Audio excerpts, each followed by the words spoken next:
बिस्मिल्लाहिर्रहमानिर्रहीम। ओके जी, आज की क्लास में हमने स्टार्ट लेना है IFRS 9 का। IFRS 9 कहते हैं फाइनेंशियल इंस्ट्रूमेंट को। किसे कहते हैं? इंस्ट्रूमेंट का मतलब होता है टूल जनरली, और फाइनेंस का मतलब ये है कि जिसके ज़रिए फाइनेंसिंग हासिल की जा रही हो, सोर्स ऑफ फाइनेंस। और आप जानते हैं सोर्स ऑफ फाइनेंस दो ही हैं, एक है इक्विटी और दूसरा है लाइबिलिटी। इसका मतलब ये हुआ कि फाइनेंशियल इंस्ट्रूमेंट वो टूल जिसके ज़रिए फाइनेंस हासिल किया जा रहा हो। ज़रा बताइएगा, अब तक आपने ऐसे कौन कौन से टूल्स देखे हैं जिसके ज़रिए फाइनेंस हासिल किया जा रहा हो? चेक चेक नहीं, शेयर्स। हाँ, शेयर्स। शेयर्स जी, म्यूचुअल फंड्स के ऊपर भी बात हो सकती है। Shares, debentures, loan, bonds, account receivable और अकाउंट पेएबल। नहीं, इन्वेंट्री खरीदने के लिए आपने फाइनेंस किससे लिया? इन्वेंट्री के सप्लायर्स। यस और नो बताइए, ऐसा है कि नहीं? अब इसमें होता ये है कि जो फाइनेंस हासिल कर रहा होता है, जो फाइनेंस हासिल कर रहा होता है, वो या तो इक्विटी के जरिए फाइनेंस हासिल कर रहा होता है, जिसको हम इक्विटी फाइनेंसिंग कहते हैं, या जो फाइनेंस हासिल कर रहा होता है वो थ्रू लाइबिलिटी फाइनेंसिंग हासिल कर रहा होता है। लेकिन एक दूसरा एस्पेक्ट है जो फाइनेंस प्रोवाइड कर रहा होता है, वो कौन होता है? वो होता है इन्वेस्टर। क्या होता है? यानी एक है लोन लेने वाला और एक है लोन देने वाला। जो लोन लेने वाला है, जो लोन लेने वाला है, वो तो लाइबिलिटी फाइनेंसिंग कर रहा है। यस और नो बताइए, उसकी बुक्स में क्या क्रिएट हो रही है? लाइबिलिटी। और जो लोन दे रहा है उसके लिए लोन क्या है? पेएबल है या रिसीवेबल है? रिसीवेबल है। वो है इन्वेस्टर, यानी वो उस लोन पे क्या कमाएगा? इंटरेस्ट कमाएगा। और जो दूसरा शख्स है वो लोन पर क्या इनकर करेगा? Borrowing cost. अब इसका मतलब ये हुआ, लाइबिलिटी की जो अकाउंटिंग है वो अकाउंटिंग होगी IFRS 9 के मुताबिक, लेकिन उस पर जो इंटरेस्ट की अकाउंटिंग है वो होगी, शाबाश शाबाश, बोले बोले, IAS 23 के मुताबिक। कुछ समझ पाए बात या नहीं?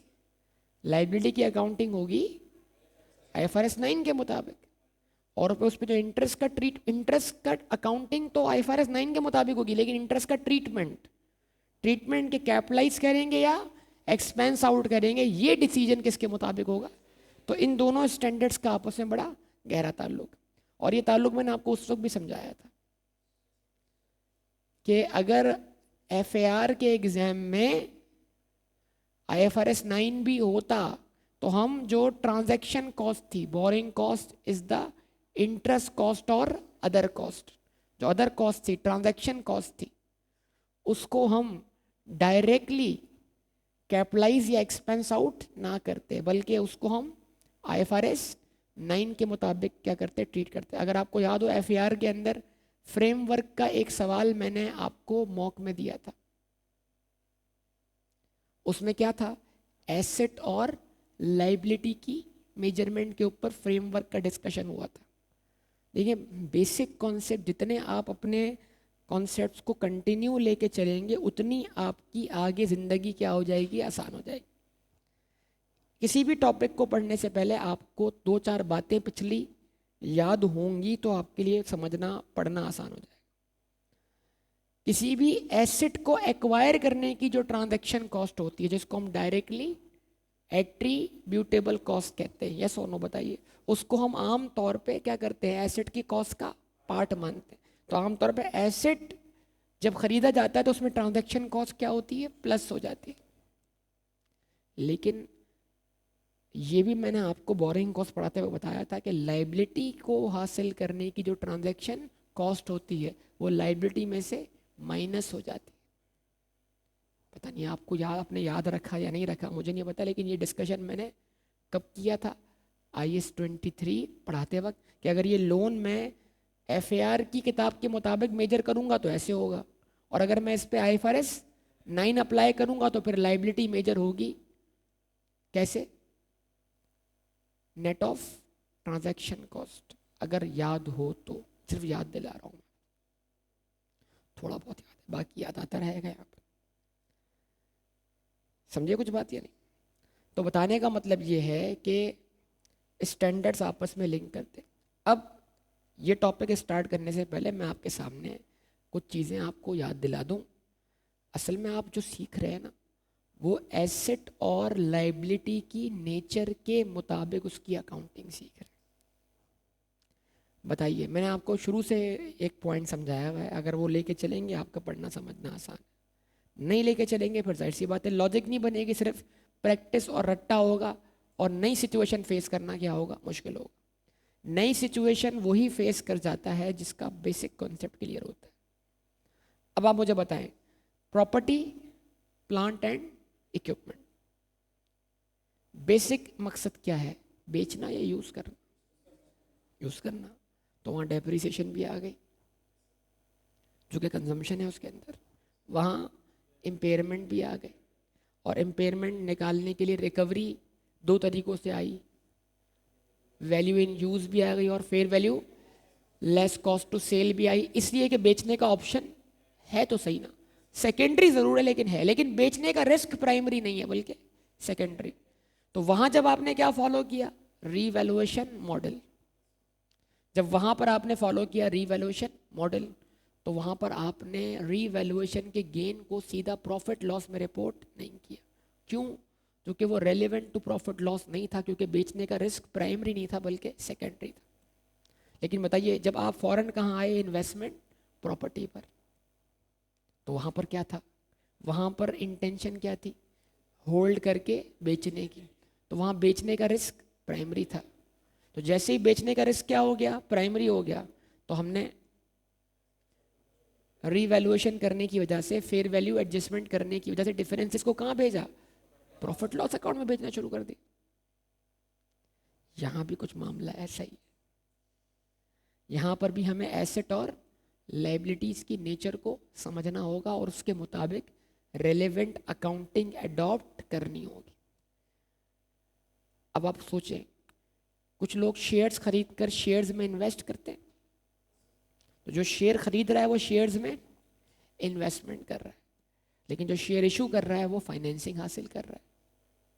यस और नो बताइए, इन्वेस्टर की क्या नीयत हो सकती है शेयर्स के बारे में? सर होल्ड करता हूं, कुछ दिनों बाद पैसे बढ़ेंगे, क्या कर दूंगा, बेच दूंगा। यस और नो? तो अगर बेचना प्राइमरी है, अगर बेचना प्राइमरी है, तो फिर मैं बहुत जनरल डिस्कशन कर रहा हूं, फिर IFRS 9 जो कहेगा वो तो हम पढ़ेंगे। लेकिन मैं आपसे पूछता हूं, आपको जो आता है उसकी बेस पर असेसमेंट कर लो।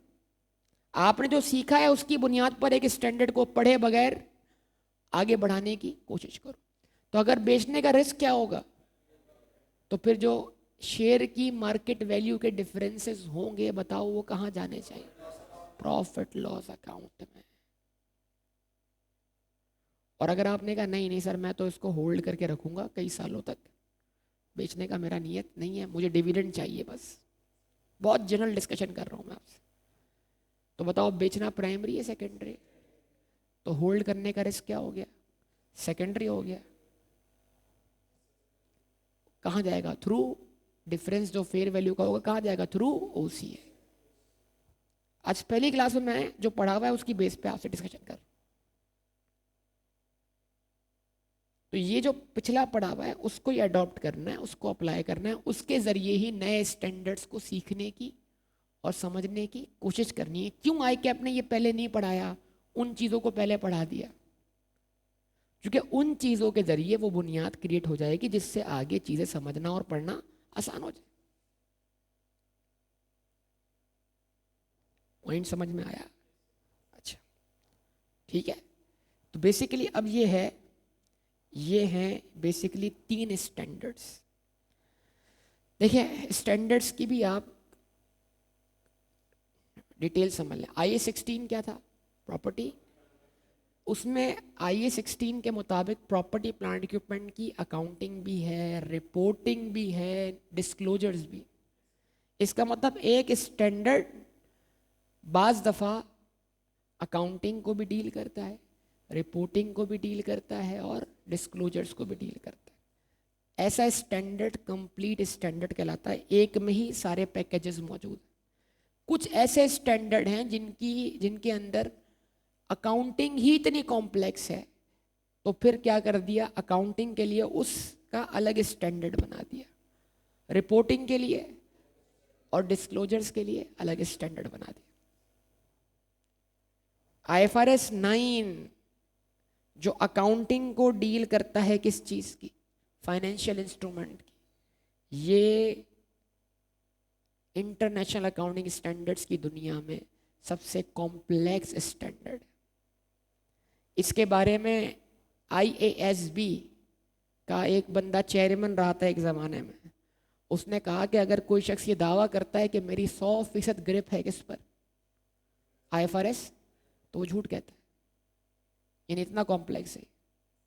इस वक्त दो स्टैंडर्ड जिनकी ग्रिप में हैं, जिनको कमांड है, उनकी पाकिस्तान से बाहर ख़ासतौर पे दुबई के अंदर बहुत डिमांड है। फिल वक्त तो बमबारी हो रही है, ठीक है ना। तो दो चीज़ें मांगते हैं वो, IFRS 9 और IFRS 50। जितने भी इंटरव्यूज़ हो रहे हैं वहाँ पर जॉब बेस के लिए, जॉब के लिए, जो आपकी फील्ड की जॉब है वहाँ पर, वो इंटरव्यू बेस ही किस पे करते हैं? IFRS 9 पर और IFRS 15 पर। रेवेन्यू और फाइनेंशियल इंस्ट्रूमेंट। फाइनेंस लेना है, चीज़ें बेचनी है, पैसा कमाना है। बहरहाल, तो जो इस चैप्टर के अंदर चीज़ें हम पढ़ रहे होंगे वो तीन तरीकों से ड्राइव हो रही हैं।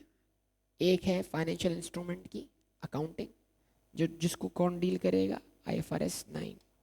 दूसरी है फाइनेंशियल इंस्ट्रूमेंट्स की प्रेजेंटेशन, फाइनेंशियल स्टेटमेंट्स में किस तरह इनको प्रेजेंट किया जाएगा, इसको कौन डील करेगा? IAS 32। ठीक है जी।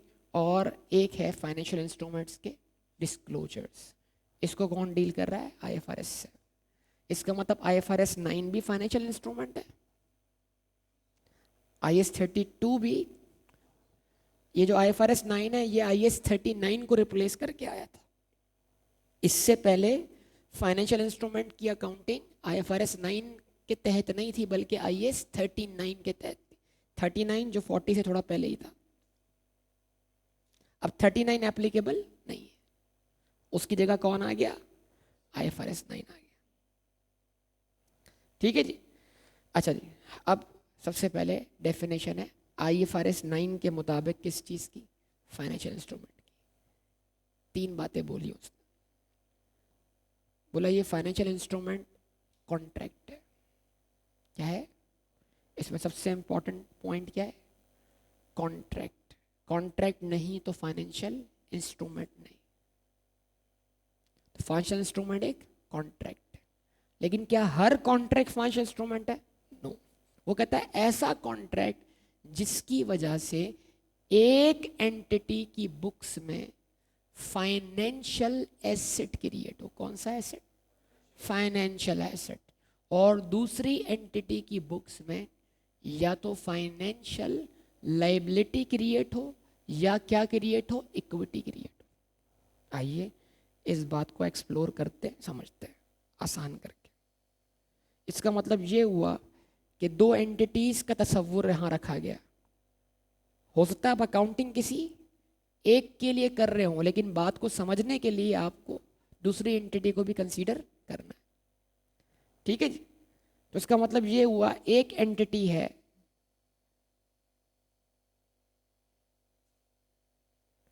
जिसको हम एंटिटी ए कहेंगे, दूसरे एंटिटी है जिसको हम एंटिटी बी कहेंगे।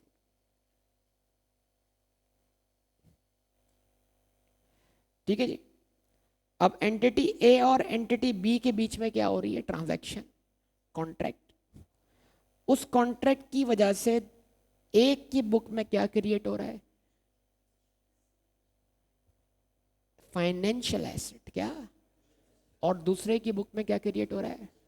एसेट नहीं बोलना भाई, एसेट नहीं बोलना, लाइबिलिटी नहीं बोलना, क्या बोलना है?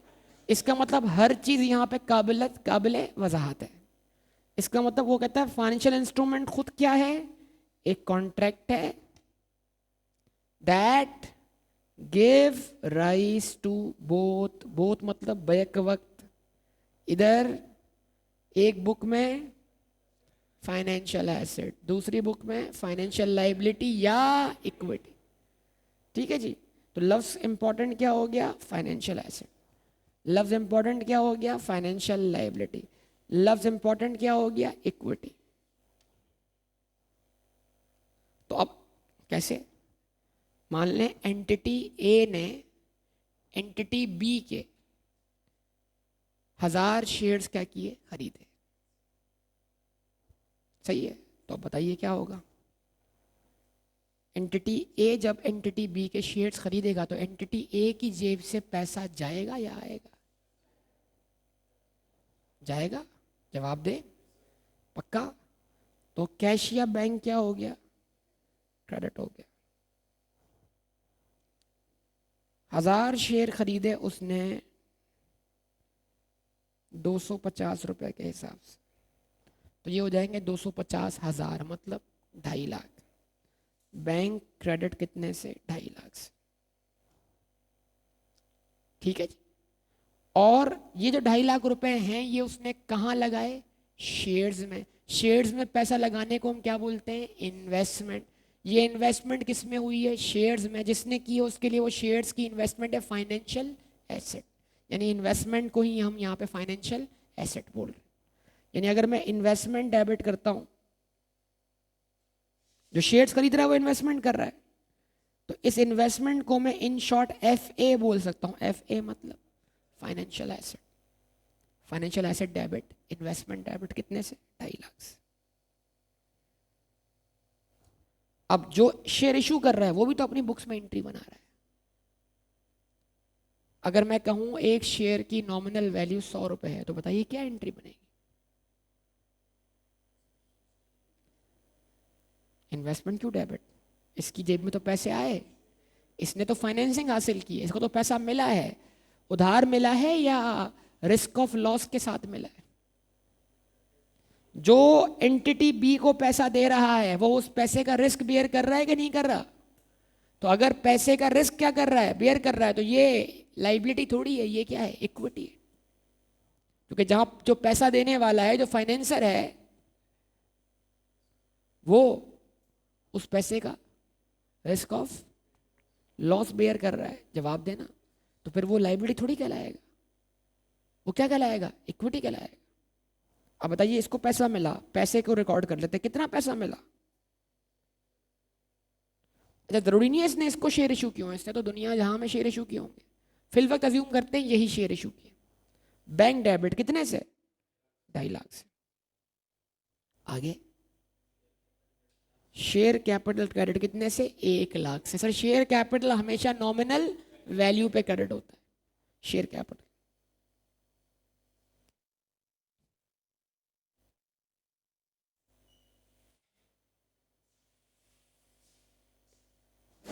और क्या क्रेडिट? शेयर प्रीमियम कितने से? 1.5 लाख से। तो फाइनेंशियल इंस्ट्रूमेंट क्या है? एक कॉन्ट्रैक्ट है। उस कॉन्ट्रैक्ट के तहत एक एंटिटी की बुक में क्या क्रिएट हुआ? Financial asset. दूसरी एंटिटी की बुक में क्या क्रिएट हुआ? Equity. Scenario number 2, scenario number 2 क्या है? सिनेरियो नंबर 2 क्या है? सिनेरियो नंबर 2, शाबाश। जरूरी नहीं है कि एंटिटी बी जो है वो शेयर इशू करे, वो loan certificates, loan notes, debentures, bonds, जवाब दें, इस तरह की भी कोई चीज क्या कर सकती है? इशू कर सकती है। बोले जवाब दें। सही है।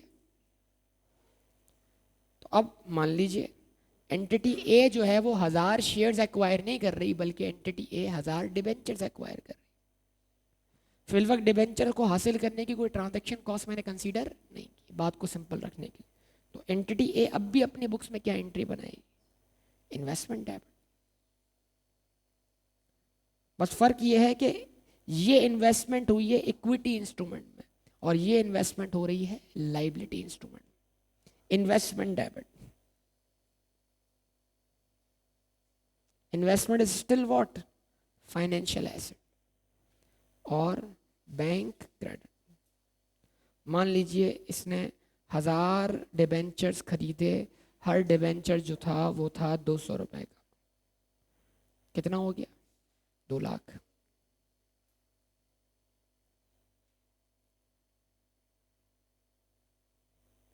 ठीक है जी, इसको क्या मिला? पैसा मिला, बैंक डेबिट। और फाइनेंशियल लाइबिलिटी क्रेडिट, क्या? Loan is a financial liability, debenture is a financial liability, loan notes is a financial liability. इसको डिफाइन करना भी बाकी है, लेकिन या बस अभी सिर्फ जबान पे ला रहा हूं मैं आपके सामने। फाइनेंशियल लाइबिलिटी क्रेडिट कितने से? 2 लाख से। बस अभी आप इस डेफिनेशन पे गौर करें इतना सा कि फाइनेंशियल इंस्ट्रूमेंट क्या है? एक कॉन्ट्रैक्ट है। इसका सबसे पहला एसेंशियल एलिमेंट कॉन्ट्रैक्ट है। लेकिन क्या हर कॉन्ट्रैक्ट फाइनेंशियल इंस्ट्रूमेंट होगा? नो। सिर्फ वही कॉन्ट्रैक्ट जिसकी वजह से एक एंटिटी की बुक में फाइनेंशियल एसेट क्रिएट हो और पैरेलल दूसरी एंटिटी की बुक में या तो इक्विटी या फाइनेंशियल लायबिलिटी क्रिएट हो। अब इसका मतलब ये हुआ कि बुनियाद तो हमें समझ में आ गई। अब हमें समझना किसको है? क्या हर एसेट फाइनेंशियल एसेट है? नो। क्या हर लायबिलिटी फाइनेंशियल लायबिलिटी है? नो। तो इसका मतलब लायबिलिटीज की अब हमारे सामने मजीद इकसाम आ रही है, एसेट्स की हमारे सामने मजीद इकसाम आ रही है। तब तक कितनी इकसाम थी हमारे पास? 2 ही थी मेरे ख्याल से, करंट और नॉन करंट, टेंजिबल और, लेकिन इससे पीछे भी डिस्कशन है, monetary non monetary, financial non financial.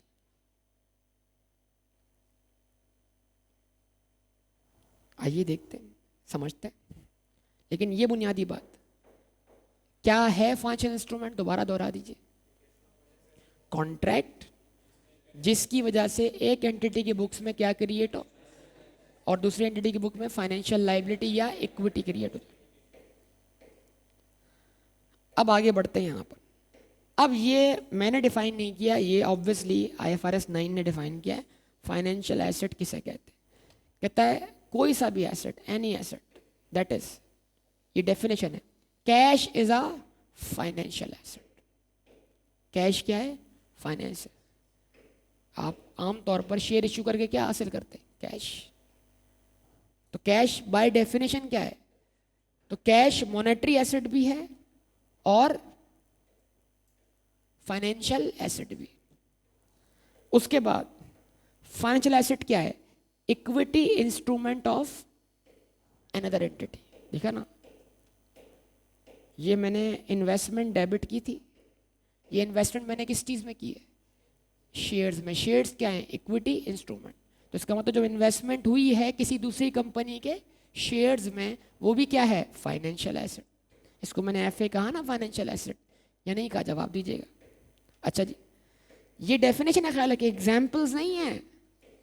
Definition में लिखा हुआ है cash is a financial asset, equity instrument of another entity is financial asset. ठीक है जी। अब उसके अलावा कुछ और फाइनेंशियल एसेट है या नहीं है, उसके लिए छोटी सी लिखी गई है डेफिनेशन। क्या लिखी गई है? उसके अलावा, इट मींस 2 चीजें तो नाम लेकर फाइनेंशियल एसेट बोल दी गई। कैश को क्या बोला गया? चाहे वो कैश इन हैंड हो या कैश एट बैंक। आप शायद भूल गए हों, करंट एसेट की डेफिनेशन आगे चल के भी अपडेट हुई थी इंट्रोडक्शन टू अकाउंटिंग में, लेकिन वो बिल्कुल आखिर में हुई थी जब आपका फाइनल अकाउंट वाले चैप्टर की तरफ हम गए थे। वहां पर करंट एसेट में कैश को करंट एसेट बोला गया। कैश हर हाल में करंट एसेट है।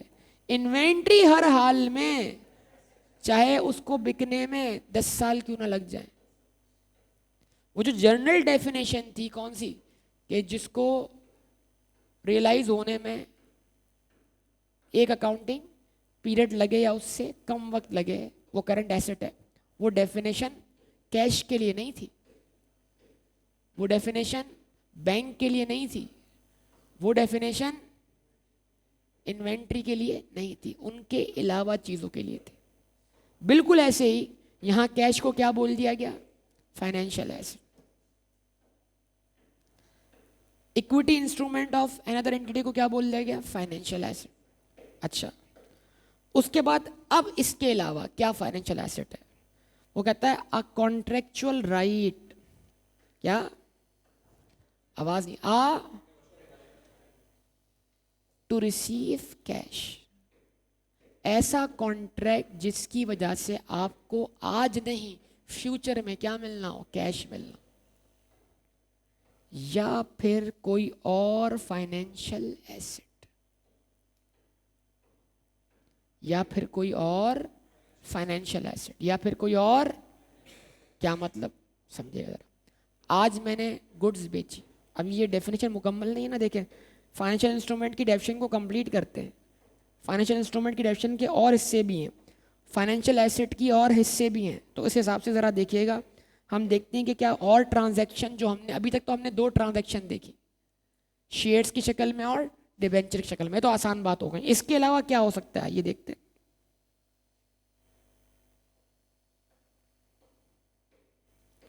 एक एंटिटी ए, दूसरी एंटिटी बी, याद रखेंगे ना। एंटिटी ए ने एंटिटी बी को गुड्स बेची, क्या एंट्री बनी, अकाउंट, शाबाश शाबाश बोले, अकाउंट रिसीवेबल डेबिट, कितने से, 1 लाख से, आवाज नहीं आई, और सेल्स रेवेन्यू क्रेडिट कितने से, 1 लाख से। इधर दूसरी एंटिटी ने क्या एंट्री बनाई, अरे भाई इन्वेंट्री या परचेजेस, कहां है बेसिक अकाउंटिंग, गुम हुई भी है बेटा, बोला पीआरसी में छोड़कर आ गए। इन्वेंट्री या परचेजेस डेबिट कितने से, 1 लाख से, और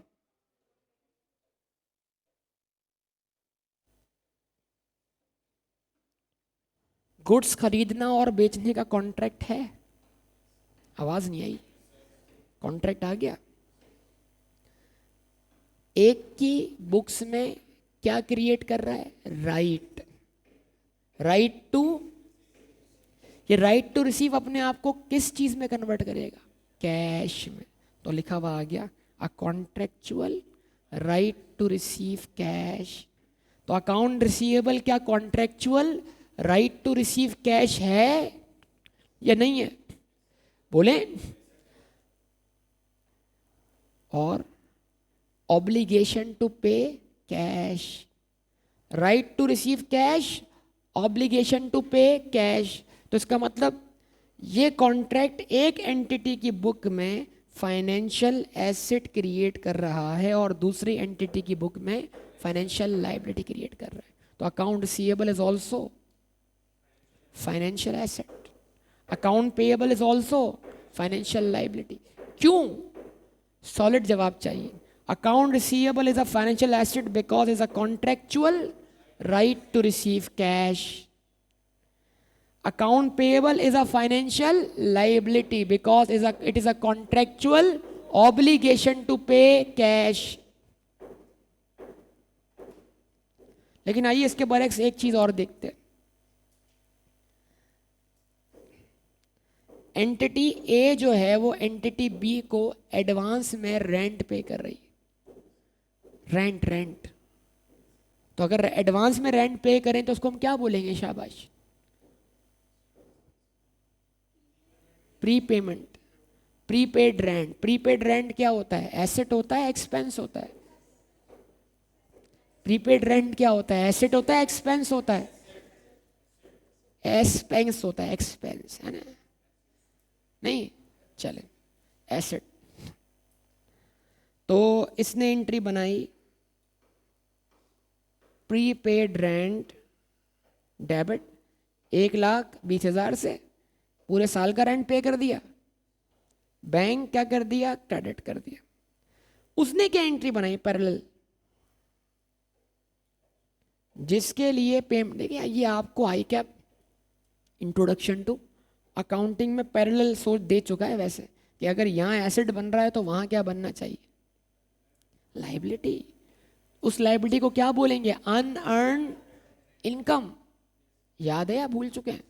तो इसको पैसा मिला, लेकिन ये पैसा उसकी डेफर्ड इनकम है, आज की इनकम नहीं है बल्कि फ्यूचर इनकम। जवाब दें। बैंक डेबिट कितने से? 1,20,000। और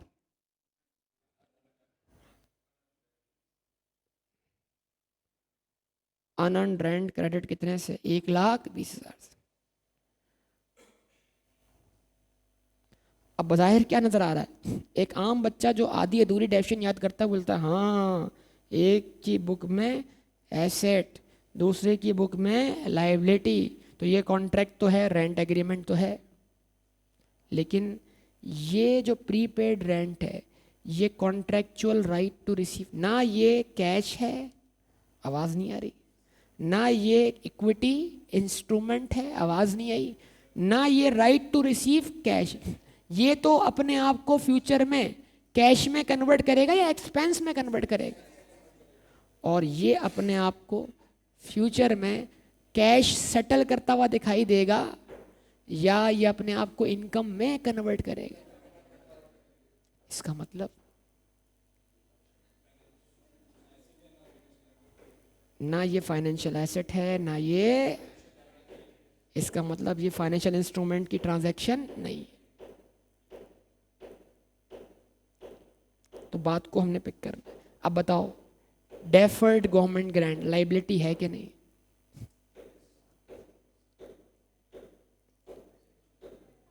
क्या deferred government grant financial liability है? आवाज नहीं है, शाबाश। क्या deferred government grant financial liability है? नहीं सर, आमतौर पे नो। क्यों?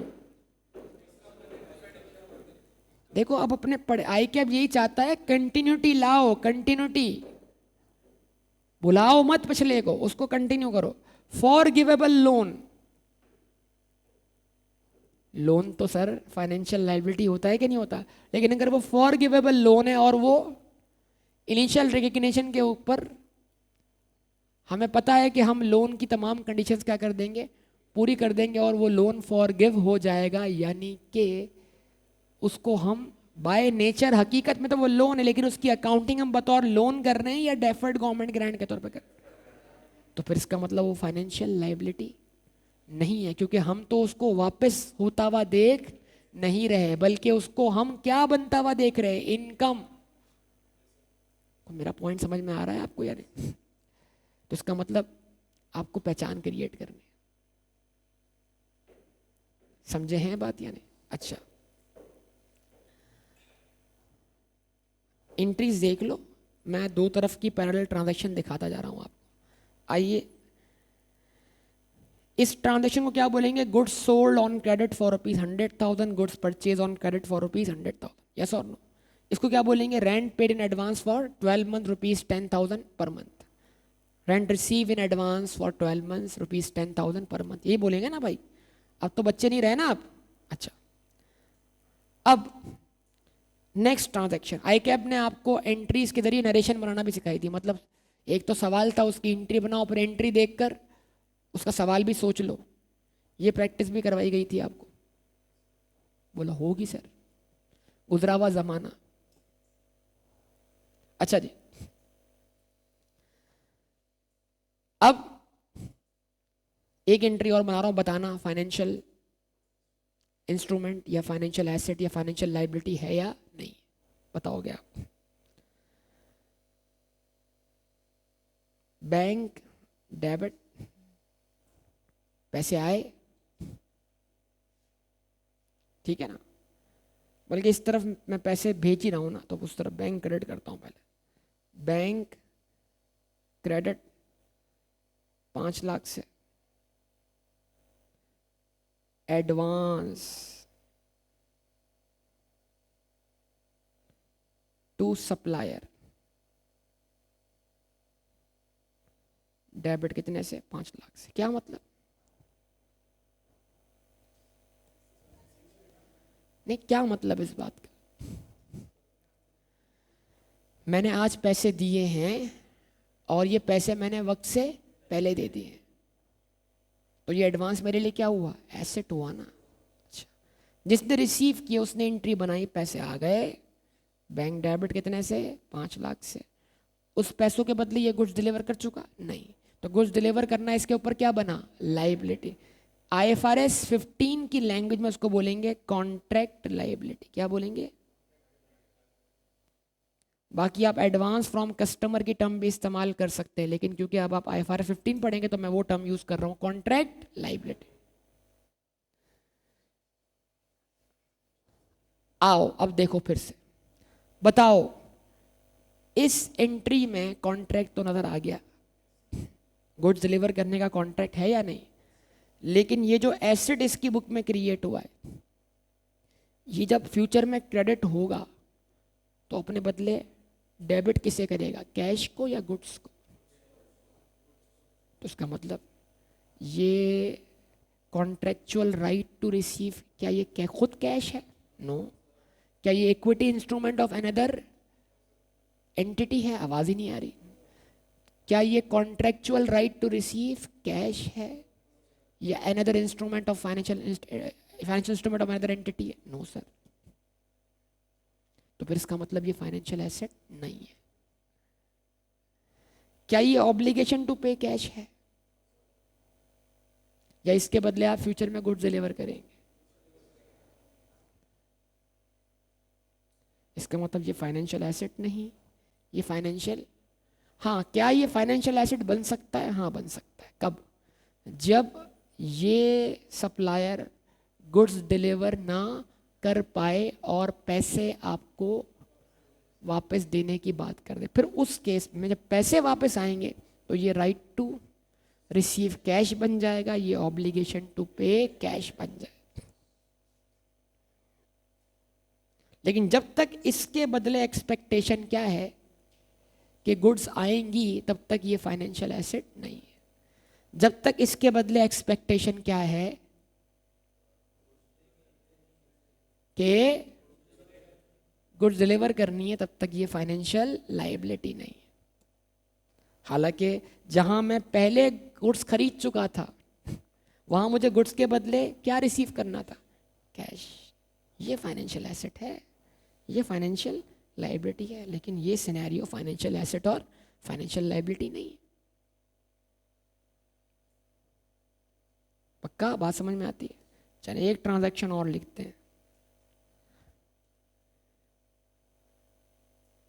हमने टैक्स, कल भी बताया था टैक्स, हमने टैक्स पे करना है। तो जिस एंटिटी ने टैक्स पे करना है, एक एंटिटी है जिसने टैक्स पे करना है और एक एंटिटी है जिसने टैक्स रिसीव करना है। जिसने टैक्स पे करना है वो आपका बिजनेस है और जिसने टैक्स रिसीव करना है उस एंटिटी का नाम FBR है। तो FBR भी तो एंटिटी है ना, उसको एंटिटी बोला जाएगा या नहीं बोला जाएगा। गवर्नमेंट भी तो एंटिटी है। तो बताओ जरा, आप अगर अपनी बुक्स में टैक्स को अपने ऊपर क्या मान रहे हैं, लाइबिलिटी, तो आप क्या एंट्री बना रहे हैं, शाबाश बताइएगा क्या एंट्री बनेगी। टैक्स एक्सपेंस डेबिट और टैक्स पेएबल क्रेडिट। ये वो करंट टैक्सेस का तस्करा मैंने कल आपको किया था, कल के लेक्चर में, इंट्रोडक्शन वाले लेक्चर में सारे चैप्टर्स का जब बता रहा था। IAS 12 टैक्स के कानून के मुताबिक हमने टैक्स निकाला। मतलब मान लें हमारी इनकम, टैक्सेबल इनकम आई 1 मिलियन और 1 मिलियन पर हमने टैक्सेबल इनकम, ना के अकाउंटिंग प्रॉफिट, टैक्सेबल प्रॉफिट, पक्का ना। तो 1 मिलियन का हमने 30% टैक्स रेट अप्लाई करके निकाला भाई टैक्स एक्सपेंस डेबिट 3 लाख से, टैक्स पेएबल क्रेडिट कितने से, 3 लाख से। एफबीआर भी तो एंट्री बना रहा होगा ना, क्या कहते हैं, बना रहा है या नहीं बना रहा? एफबीआर भी तो एंट्री बना रहा होगा ना, बना रहा है नहीं बना रहा? बताएं। अगर टैक्स हमारे लिए पेएबल है तो उसके लिए क्या होगा, तो समझाने के लिए बना रहा हूं मैं। तो टैक्स रिसीवेबल डेबिट कितने से, 3 लाख से। अगर वो हमें स्पेसिफाई करके एंट्री बना रहा है, उसको तो दुनिया जहां से टैक्स लेना है। और टैक्स एफबीआर की क्या है, इनकम है, revenue, federal board of revenue, government का रेवेन्यू जवाब दें। तो रेवेन्यू क्रेडिट कितने से, 3 लाख से। डायरेक्ट टैक्स रेवेन्यू बोलेंगे वो अपने इसका, डायरेक्ट टैक्स। उनके पास 2-3 किस्म के रेवेन्यू आ रहे होंगे ना, डायरेक्ट, इनडायरेक्ट, कस्टम ड्यूटीज वगैरह, ठीक है ना। हाँ भाई, तो ये जो हमने लाइबिलिटी क्रिएट की है यहाँ पर, इसकी वजह से हमारी जेब से क्या जाएगा, कैश जाएगा। ये जो रिसीवेबल क्रिएट किया है इसकी वजह से इसकी जेब में क्या आएगा, कैश आएगा, पक्का। लेकिन फिर भी ये फाइनेंशियल इंस्ट्रूमेंट नहीं। हाँ, जबरदस्त पॉइंट। हमारे और एफबीआर के दरमियान कोई कॉन्ट्रैक्ट नहीं। हम टैक्स पे कर रहे हैं स्टेचुरी ऑब्लिगेशन की वजह से। किसकी वजह से? हमें टैक्स पे करने के लिए कौन मजबूर कर रहा है, कानून। हमारा और एफबीआर का अलग से कोई, क्या हमने कुछ खरीदा है उससे, उसको कुछ बेचा है? नहीं। जवाब दें। तो उसका मतलब हमारे और एफबीआर के दरमियान टैक्स पे करने का कोई कॉन्ट्रैक्ट नहीं। अब यहाँ क्या फैक्टर मिसिंग है, कॉन्ट्रैक्ट। तो कॉन्ट्रैक्ट ना होने की वजह से ये ट्रांजैक्शन फाइनेंशियल इंस्ट्रूमेंट ही नहीं। हालांकि दूसरी प्रॉपर्टीज थी इसके अंदर, ये ऑब्लिगेशन टू पे कैश है, ये राइट टू रिसीव कैश है। कुछ समझ पाए मेरी बात या नहीं? सही है ना? अच्छा, तो अब इसको जरा पूरा कर लेते हैं। उम्मीद है स्ट्रक्चर आपके दिमाग में बन गया होगा, तो आप इसको पूरा कर लें। देखिए, financial asset is any asset that is cash, equity, instrument of. अगर आपको कैश मिला है तो कैश खुद फाइनेंशियल एसेट है, कैश तो फाइनेंशियल एसेट है। अगर आपको, आपने एक दूसरी एंटिटी का क्या खरीदा है, शेयर्स खरीदे हैं, तो शेयर्स भी शेयर्स खरीदना या शेयर्स में इन्वेस्टमेंट करना भी फाइनेंशियल एसेट है। या फिर आपका कोई राइट टू रिसीव स्टैब्लिश हुआ है, जिसकी वजह से फ्यूचर में क्या मिलेगा आपको, कैश। या फ्यूचर में अगर कैश नहीं मिलेगा तो क्या मिलेंगे, फाइनेंशियल एसेट यानी इक्विटी इंस्ट्रूमेंट। यानी हो सकता है आज आपने एक कंपनी के डिबेंचर्स खरीदे, वो डिबेंचर्स 5 साल बाद क्या हो जाएंगे, मैच्योर। और 5 साल बाद मैच्योर होने की सूरत में आपको क्या वापस करेंगे, कैश। तब तो वो डिबेंचर्स क्या बन गए, फाइनेंशियल इंस्ट्रूमेंट।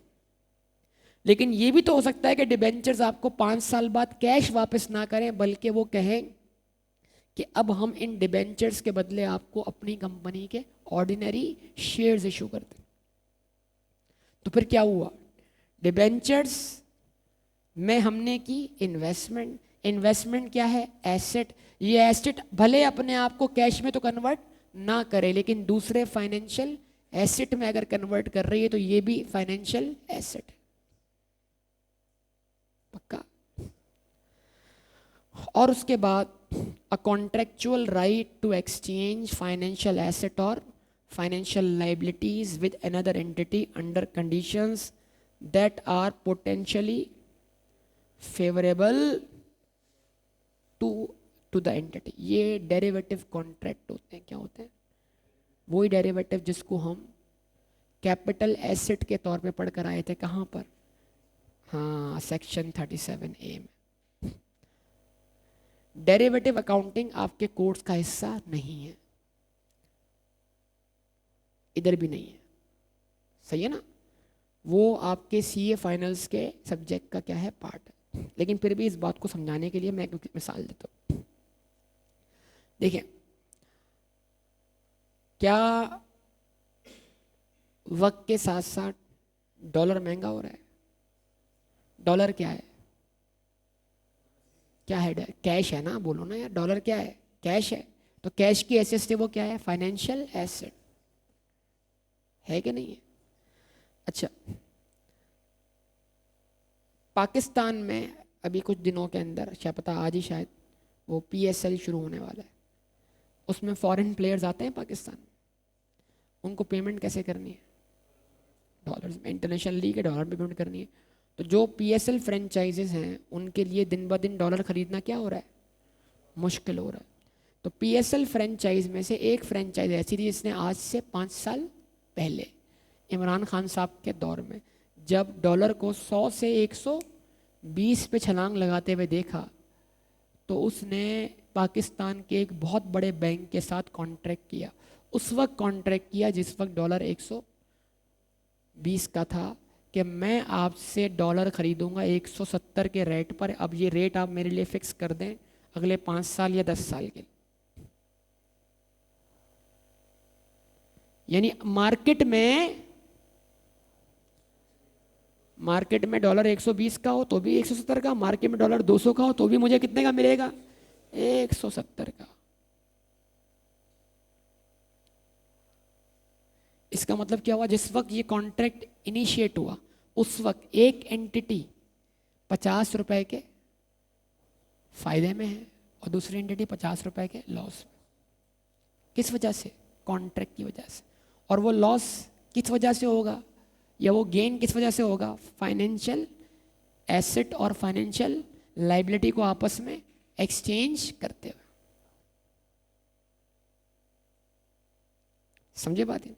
लेकिन जब डॉलर 200 के पे गया, 250 पे गया, तो वो एंटिटी, वो PSL की फ्रेंचाइज, वो अब किस में आ गई? फायदे में आ गई, और बैंक चला गया किस में? लॉस में। तो कॉन्ट्रैक्ट की वजह से एक पार्टी गेन में है और एक पार्टी, और ये गेन या लॉस किस चीज पर है? कैश। और कैश खुद क्या है? Financial asset. समझे पॉइंट? यानी तो अब लिखा हुआ क्या आ रहा है? A contractual right to exchange financial asset और with under conditions that are. अगर फाइनेंशियल एसेट एक्सचेंज करने में आप फेवरेबल कंडीशन में हैं, आपको फायदा है, तो वो फायदा खुद क्या है? Financial asset. अगर फाइनेंशियल एसेट और लाइबिलिटी को एक्सचेंज करते में आप पोटेंशियली लॉस में है, तो वो लॉस जो आपने फ्यूचर में बर्दाश्त करना है। और जिसको जिसको अभी देखें, लॉस असल में इनकर कब होगा? डिलीवरी के वक्त। लेकिन अगर आप उसको अवॉइड नहीं कर सकते तो वो कल का लॉस है या आज का लॉस? प्रूडेंस कॉन्सेप्ट क्या कहता है? पता है ना सारी बातें, तो वही चीजें अप्लाई हो रही हैं यहाँ पर। तो फिर वो लॉस आपके लिए क्या हो जाएगा? फाइनेंशियल लाइबिलिटी, जो कि उस लॉस की वजह से आपकी जेब से कल ज्यादा कैश जाएगा। बहरहाल, अब एग्जाम्पल्स आ गई किस चीज की? फाइनेंशियल एसेट की। कैश इन हैंड और इन्वेस्टमेंट इन रिसीवेबल्स, जो अपने आप को कैश में कन्वर्ट करें या किसी और फाइनेंशियल एसेट में। इन्वेस्टमेंट इन debentures, favourable forward currency contracts. ठीक है, अब साथ साथ, क्योंकि ओवरऑल तो हम दोनों चीजें निपटा चुके हैं, लेकिन इसको पढ़ना बाकी है। Financial liability is any liability that is contract. Cash is not liability, लिहाजा कैश को आप लाइबिलिटी नहीं बोल सकते।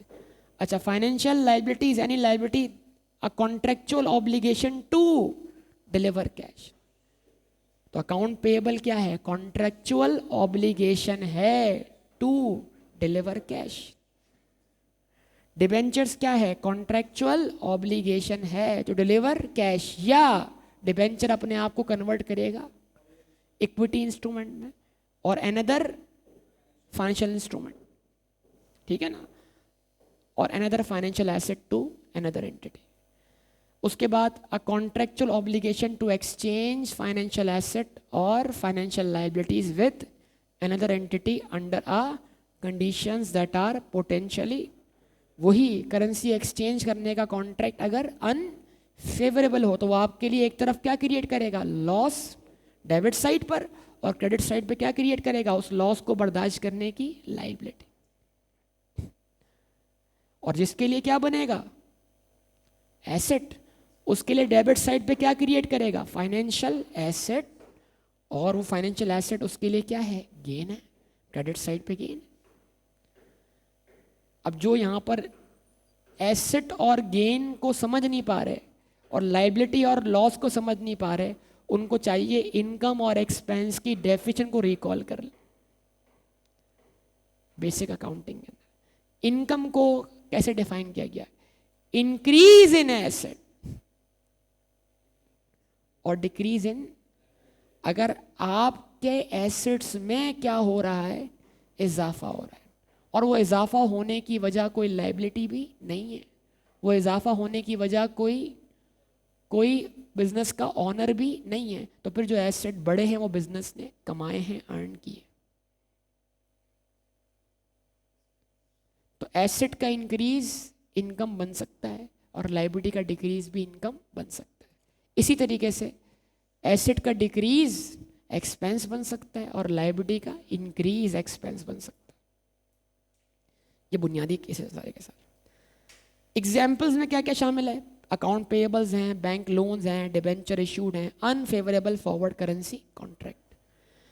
इक्विटी इंस्ट्रूमेंट क्या होता है, equity instrument is any contract that evidences a residual interest in the asset of an entity after deducting all liabilities. Equity ये है कि किसी भी बिजनेस में, बिजनेस के एसेट में से लाइबिलिटीज क्या कर दें, माइनस कर दें, तो जो बचेगा वो ऑनर के इंटरेस्ट को रिप्रेजेंट करता है, कहाँ पर, किसी भी बिजनेस के अंदर। तो इसका मतलब क्या हुआ, एक बिजनेस के एसेट्स में से अगर तमाम लाइबिलिटीज माइनस कर दे तो जो नेट एसेट्स बचते हैं वो किससे बिलोंग करते हैं, उस शख्स से जो बिजनेस का रिस्क बेयर करता है। Example include equity shares, equity share options issued by an entity. Derivatives are not part of syllabus at CAF level. अगर आपको आज की क्लास का डिस्कशन समझ में आया तो ये आपकी स्टडी टेक्स्ट की पहली एक्सरसाइज है। अच्छा, इसमें एक पॉइंट आपको बता दूं एक और, फिर उसके बाद मैं एक्सरसाइज की तरफ बढ़ता हूँ। एक कॉन्सेप्ट है, उसका नाम है सब्सटेंस ओवर फॉर्म। याद है, भूल गए? Transaction should be recorded according to their economic reality, not on their legal form. If there is a difference between legal form of a transaction and its commercial substance, then commercial substance shall prevail over legal form. तो IFRS 9 के अलावा borrowing cost पढ़ाते वक्त अगर आपको याद हो, मैंने रिडीमेबल प्रेफरेंस शेयर्स की बात की थी, याद है? Redeemable preference shares legally equity हैं, लेकिन उनका सब्सटेंस क्या है, लाइबिलिटी। क्यों? उनमें मेच्योरिटी है, रिडेम्पशन है, उन पर फिक्स अमाउंट ऑफ डिविडेंड क्या करना है, पे करना है। उस डिविडेंड को हम डिविडेंड नहीं मानते बल्कि इंटरेस्ट मानते। तो इसका मतलब रिडीमेबल प्रेफरेंस शेयर्स की जो अकाउंटिंग होगी वो इक्विटी के नाम से नहीं होगी बल्कि फाइनेंशियल लाइबिलिटी के नाम से होगी। तो IFRS 9 रिडीमेबल प्रेफरेंस शेयर्स को इक्विटी नहीं मानता। वजह कौन सा कॉन्सेप्ट है, सब्सटेंस ओवर फॉर्म। अब ये जितने भी नाम आ रहे हैं आप पहचान लें इनमें से कौन फाइनेंशियल एसेट है और कौन फाइनेंशियल एसेट नहीं है, अगर आज आपने कुछ सीखा है तो। अगर आप ट्रेड पेएबल को फाइनेंशियल एसेट बोल रहे हैं तो उसका डेफिनेशन में से वो की पॉइंट लिख दे कि ये वजह है फाइनेंशियल एसेट होने की या फाइनेंशियल लाइबिलिटी होने की।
आप फिलवक्त ये कर सकते हैं, इसको लिख सकते हैं financial asset, non financial asset, financial liability, non financial liability.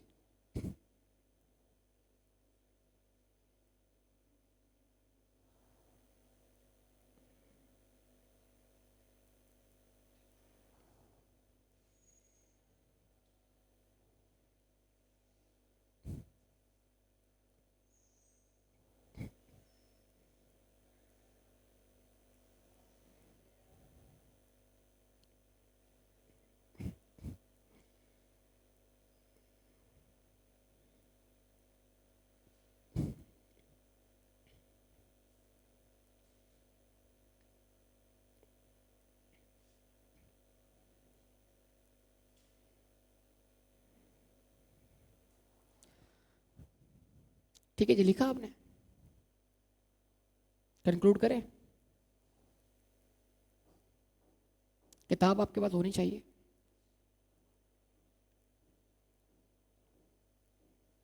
Survival नहीं हो पाता क्लास के अंदर, फिर बोर्ड ही देखते रहते हैं, लिखते नहीं है कुछ भी। क्या चीज़? हाँ, थोड़ा सा उसमें चेंज ये आएगा कि IS-38 तो आपके पास पहले ही मौजूद है ना। कहाँ मौजूद है? FAR में। अब वो इधर आ गया बस।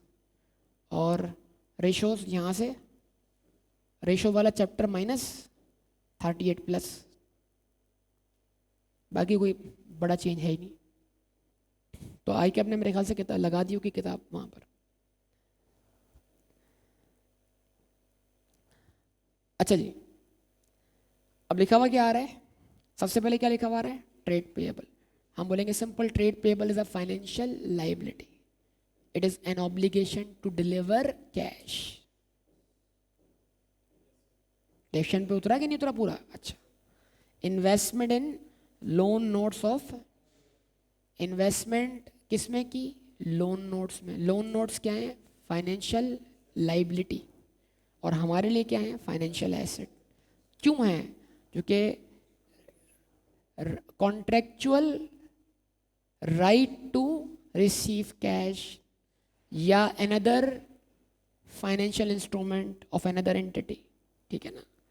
बैंक लोन लिया, बैंक लोन क्या है? Liability, obligation to deliver cash. तो ये फाइनेंशियल लाइबिलिटी, ये फाइनेंशियल एसेट, ये financial liability. Ordinary shares issued, equity instrument. Irredeemable preference share issued, equity instrument. Irredeemable, redeemable नहीं, irredeemable, equity instrument. Unfavourable forward, अभी लिखा हुआ था, financial liability. Redeemable preference share issued, financial liability.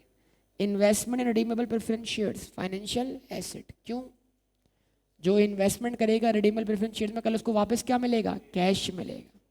तो contractual right to receive cash. Prepaid rent, non financial asset. क्यों? ना ये खुद कैश है, ना ये खुद कैश है, ना ये इन्वेस्टमेंट इक्विटी इंस्ट्रूमेंट है, ना ये contractual right to receive cash है। तो ये क्या है? Non financial asset. Current tax payable, ये ऑब्लिगेशन टू पे कैश है, लेकिन ये ऑब्लिगेशन कॉन्ट्रेक्चुअल नहीं है, because it is statutory obligation. तो ये भी फाइनेंशियल लाइबिलिटी नहीं है। पक्का? आज बताया मैंने आपको। और इन्वेंट्री तो नॉन मॉनेटरी एसेट होता है। क्या होता है? इन्वेंट्री खुद एग्जैक्टली कैश में कन्वर्टेबल नहीं है। आपने 100 रुपये की इन्वेंट्री खरीदी, कल 150 की बिकेगी तो 50 रुपये का प्रॉफिट होगा, 80 की बिकेगी तो 20 का लॉस होगा। तो जो एसेट अपने आप को एग्जैक्टली कैश में कन्वर्ट ना कर सकें, वो तो फाइनेंशियल एसेट की डेफिनेशन में फॉल ही नहीं कर सकते। इट मीन्स फाइनेंशियल एसेट की डेफिनेशन में फॉल करने के लिए किसी भी अमाउंट का कैश में कन्वर्ट होना ज़रूरी है, और वो एग्जैक्ट कैश हो। क्या हो? ना उसमें 1 रुपया कम होगा, ना 1 रुपया ज़्यादा हो। भाई मिसाल, अकाउंट रिसीवेबल है, कितना है? 1 लाख, तो 1 लाख ही मिलेगा। मैंने बैंक में सेविंग अकाउंट में पैसा रखा 1 लाख, उस पर इंटरेस्ट लगा 10%, अब बढ़ के कितने हो गए? 1,10,000। तो वापस कितना मिलेगा? तो जितने भी फाइनेंशियल एसेट हैं वो बाय डिफॉल्ट मॉनेटरी एसेट्स भी हैं। कौन से एसेट, ये भी डिस्कशन कहीं ना कहीं आपके साथ आगे हो जाएगा। तो इन्वेंट्री क्योंकि मॉनेटरी एसेट नहीं है, एग्जैक्टली अपने आप को कैश में कन्वर्ट तो करेगा, लेकिन वो इन्वेंट्री खरीदने से कोई कैश क्रिएट नहीं हुआ। इन्वेंट्री खरीदने के बाद वो इन्वेंट्री बेचने का कॉन्ट्रैक्ट कहाँ है? इन्वेंट्री खरीदने का कॉन्ट्रैक्ट है, इन्वेंट्री आ गई, तो इन्वेंट्री खरीदने की वजह से इन्वेंट्री की जो पेमेंट है वो मुझ पे क्या बनी? वो लायबिलिटी, फाइनेंशियल लायबिलिटी, क्योंकि वो अपने आप को कैश में सेटल करेगी। लेकिन इन्वेंट्री आ गई, चाहे सेल हो क्या अनसोल्ड पड़ी रहे। समझे पॉइंट या नहीं? और ये एग्जैक्ट अपने आप को कितने कैश में कन्वर्ट करेगी ये पता नहीं है। तो प्रॉपर्टी प्लांट इक्विपमेंट जो है वो भी नॉन मॉनेटरी एसेट है। इनटेंजिबल एसेट्स भी क्या है? Non monetary asset. तो नॉन मॉनेटरी एसेट वो एसेट होते हैं जो मॉनेटरी एसेट नहीं होते। ये मैं नहीं कह रहा हूं, ये लिखा हुआ है। तो फिर मॉनेटरी एसेट्स क्या होते हैं? मॉनेटरी एसेट वो एसेट होते हैं that are exactly determinable in fix monetary units. ज़्यादा देर की बात नहीं है, इसके बाद जब IS 21 पढ़ाऊंगा तो उसमें सबसे इंपॉर्टेंट टर्म यही होगी, मॉनेटरी एंड, वहां पर इन दोनों का फैसला एक साथ मिलकर करेंगे। ठीक है?